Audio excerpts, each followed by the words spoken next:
Hello all, welcome to Creative IAS Academy. This is Lohit Kumar R here. State public service commission ಇದನ್ನು constitutional body ಅಂತೇಳಿ ಕರಿತೇವೆ. Okay, constitutional body ಅಂದರೆ ಏನು? ಭಾರತ ಸಂವಿಧಾನದಲ್ಲಿ ರಚನೆ ಆಗಿರುವಂತಹ ನಮೂದಿಸಲ್ಪಟ್ಟಿರ್ತಕ್ಕಂತಹ ಸಂಸ್ಥೆಗಳನ್ನು ನಾವು ಕಾನ್ಸ್ಟಿಟ್ಯೂಷನಲ್ ಬಾಡೀಸ್ ಅಂತೇಳಿ ಕರಿತೇವೆ. ಇದು ಮೊದಲನೇ ಪಾಯಿಂಟ್ ಆಗುತ್ತೆ.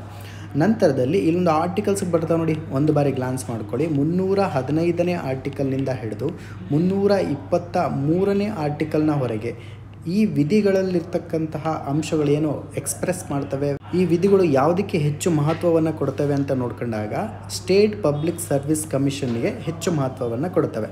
ಇದನ್ನು ನಾವು ಕನ್ನಡದಲ್ಲಿ ಏನಂತ ಕರಿತೀವಿ? ರಾಜ್ಯ ಲೋಕಸೇವಾ ಆಯೋಗಗಳು ಅಂತೇಳಿ ಕೂಡ ಕರೆಯಲಾಗುತ್ತೆ. ನೆನ್ಪಿಟ್ಕೊಳ್ಳಿ, ರೈಟ್? ನಂತರದಲ್ಲಿ ಇದರ ಕಾಂಪೋಸಿಷನ್ಗಳನ್ನು ನಾವು ನೋಡ್ಕೊಳ್ಬೇಕಾಗತ್ತೆ. ಮೊದಲನೇ ಹಂತದಲ್ಲಿ ಕೆ ಪಿ ಎಸ್ ಸಿನ ನಾವು ಎಕ್ಸಾಂಪಲ್ ಆಗಿ ತೆಗೆದುಕೊಂಡಾಗ ಅದಕ್ಕೆ ಒಬ್ಬರು ಅಧ್ಯಕ್ಷರು ಇರ್ತಾರಲ್ವ, ಅದೇ ಥರ ಕೆ ಪಿ ಎಸ್ ಸಿನೂ ಕೂಡ ಒಂದು ಸ್ಟೇಟ್ ಪಬ್ಲಿಕ್ ಸರ್ವಿಸ್ ಕಮಿಷನ್ ಅಂತಲೂ ಕೂಡ ಕರಿಬೋದು. ಅದಕ್ಕೆ ಒಬ್ಬರು ಅಧ್ಯಕ್ಷರು ಇರ್ತಾರೆ. ಓಕೆ, ಅದೇ ರೀತಿಯಾಗಿ ಅದಕ್ಕೆ ಇತರೆ ಮೆಂಬರ್ಸ್ಗಳು ಕೂಡ ಇರ್ತಾರೆ. ಓಕೆ, ಅದನ್ನು ನಾವು ಕನ್ನಡದಲ್ಲಿ ಸದಸ್ಯರು ಅಂತೇಳಿ ಕರಿತೀವಿ, ನೆನ್ಪಿಟ್ಕೊಳ್ಬೇಕು. ಸೊ ಈ ಸದಸ್ಯರನ್ನು ಮತ್ತು ಚೇರ್ಮನ್ಸ್ಗಳನ್ನು ಯಾರು ಅಪಾಯಿಂಟ್ ಮಾಡ್ತಾರೆ ಅಂತ ಪ್ರಶ್ನೆಯನ್ನು ಕೇಳಿದಾಗ ರಾಜ್ಯಪಾಲರು ಅಪಾಯಿಂಟ್ ಮಾಡ್ತಾರೆ. ಅದನ್ನು ನಾವು ಗವರ್ನರ್ಸ್ ಅಂತ ಕರಿತೀವಿ. ಓಕೆ, ಸೊ ಎಷ್ಟು ಜನ ಮೆಂಬರ್ಸ್ಗಳು ಬೇಕು ಅಂತೇಳಿ ಯಾರು ಡಿಸೈಡ್ ಮಾಡ್ತಾರೆ ಅಂತ ಪ್ರಶ್ನೆ ಕೇಳಿದಾಗ ಎಗೈನ್ ಇಲ್ಲೂ ಕೂಡ ರಾಜ್ಯಪಾಲರು ಬರ್ತಾರೆ, ರೈಟ್? ಗವರ್ನರು ಅಂತಲೂ ಕೂಡ ಇವರಿಗೆ ಕರೆಯಲಾಗುತ್ತೆ. ನೆನ್ಪಿಟ್ಕೊಳ್ಬೇಕು, ತುಂಬಾ ಇಂಪಾರ್ಟೆಂಟು. ನಂತರದಲ್ಲಿ ನೇಮಕಾತಿಯನ್ನು ಯಾರು ಮಾಡಿದರು ಅಂತ ಗೊತ್ತಾಯಿತು. ಮೆಂಬರ್ಸ್ಗಳನ್ನು ಯಾರು ನೇಮಕಾತಿ ಮಾಡ್ತಾರೆ ಅನ್ನೋದು ಕೂಡ ಗೊತ್ತಾಯಿತು. ಸ್ಟೇಟ್ ಪಬ್ಲಿಕ್ ಸರ್ವಿಷನ್ನಿಗೆ ಒಂದು ಎಕ್ಸಾಂಪಲನ್ನು ಕೂಡ ತಿಳಿದುಕೊಂಡ್ವಿ. ಕರ್ನಾಟಕದಲ್ಲಿ ರಚನೆ ಆಗಿರ್ತಕ್ಕಂತಹ ಕರ್ನಾಟಕ ಪಬ್ಲಿಕ್ ಸರ್ವಿಸ್ ಕಮಿಷನ್ ಅಂತಲೂ ಕೂಡ ನಮಗೆ ಗೊತ್ತಾಯಿತು. ಇದರ ಟೆನ್ಯೂರ್ ಅಂದರೆ ಅಧಿಕಾರಾವಧಿ ಎಷ್ಟು ವರ್ಷಗಳಿದ್ದಾವೆ ಅಂತ ಪ್ರಶ್ನೆಯನ್ನು ಕೇಳಿದಾಗ ನೀವು ತುಂಬ ಸಿಂಪಲ್ಲಾಗಿ ಆನ್ಸರನ್ನು ಮಾಡ್ಬೋದು. ನೋಡಿ, 6 ವರ್ಷಗಳು ಅಂತೇಳಿದೆ ನೋಡಿ, 6 ಇಯರ್ಸ್ ಅಂತೇಳಿದೆ. ಇನ್ನೊಂದು ಭಾಗದಲ್ಲಿ ನಾವು 62 ಇಯರ್ಸ್ ಅಂತಲೂ ಕೂಡ ಹೇಳ್ಬೋದಾಗುತ್ತೆ.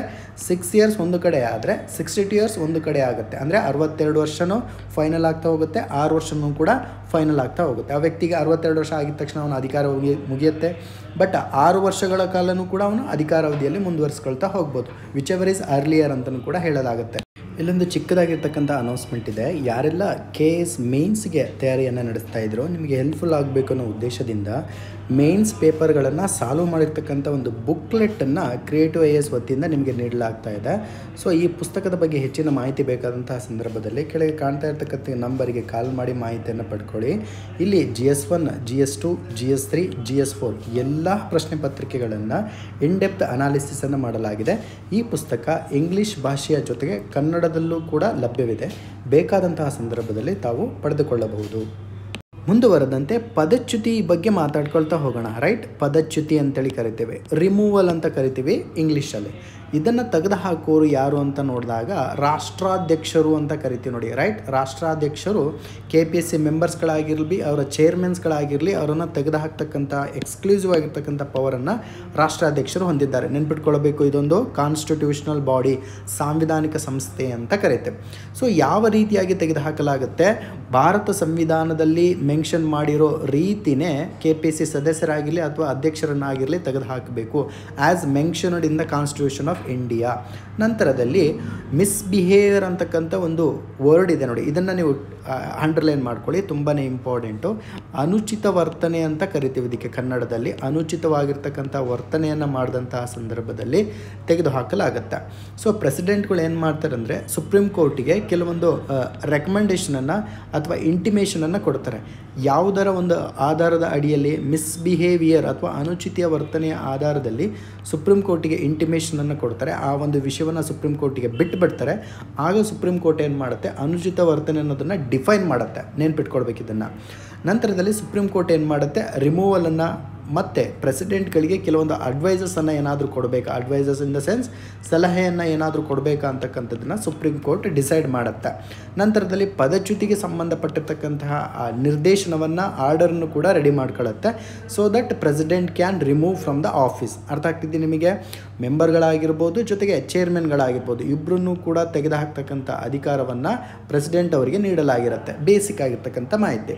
ನಂತರದಲ್ಲಿ ಚೇರ್ಮನ್ ಮತ್ತು ಮೆಂಬರ್ಸ್ಗಳು ಗವರ್ನರಿಂದ ಅಪಾಯಿಂಟ್ ಆದ್ರೂ ಕೂಡ ಅವ್ರನ್ನ ತೆಗೆದುಹಾಕ್ತಕ್ಕಂತಹ ಎಕ್ಸ್ಕ್ಲೂಸಿವ್ ಪವರ್ ಯಾರ ಹತ್ರ ಇರುತ್ತೆ? ಪ್ರೆಸಿಡೆಂಟ್ ಹತ್ರ ಇರುತ್ತೆ, ನೆನ್ಪಿಟ್ಕೊಳ್ಬೇಕು. ತುಂಬಾ ಇಂಪಾರ್ಟೆಂಟ್ ಆಗಿರ್ತಕ್ಕಂಥ ಮಾಹಿತಿ ಇದು, ರೈಟ್. ತೆಗೆದುಹಾಕ್ತಕ್ಕಂಥ ಪವರು ಪ್ರೆಸಿಡೆಂಟಿಗಿದೆ, ನೇಮಕ ಮಾಡ್ತಕ್ಕಂಥ ಪವರು ಗವರ್ನರ್ ಹತ್ರ ಇದೆ.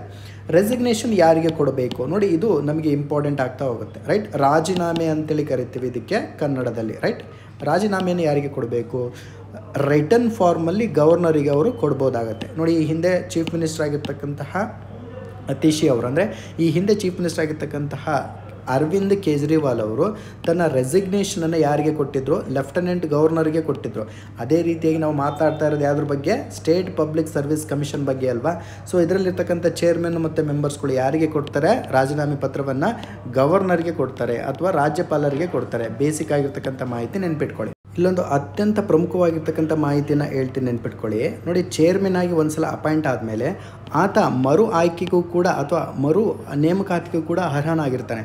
ಆತ UPSC ಚೇರ್ಮನ್ ಆಗಿ ಕೂಡ ಅಪಾಯಿಂಟ್ ಆಗ್ಬೋದು, UPSC ಮೆಂಬರ್ ಆಗಿ ಕೂಡ ಅಪಾಯಿಂಟ್ ಆಗ್ಬೋದು, ಮತ್ತು ಇತರೆ ಸ್ಟೇಟ್ ಪಬ್ಲಿಕ್ ಸರ್ವಿಸ್ ಕಮಿಷನ್ನ ಚೇರ್ಮನ್ ಅಥವಾ ಮೆಂಬರ್ ಆಗಿಯೂ ಕೂಡ ಅಪಾಯಿಂಟ್ ಆಗ್ಬೋದು. ಅರ್ಥ ಆಗ್ತಿದೆಯಾ? ಬಟ್ ಆ ಚೇರ್ಮನ್ನು ಇತರೆ ಗವರ್ನಮೆಂಟ್ ಸರ್ವೀಸ್ಗಳಿಗೆ ಅಪಾಯಿಂಟ್ ಆಗೋದಕ್ಕೆ ಸಾಧ್ಯ ಇಲ್ಲ.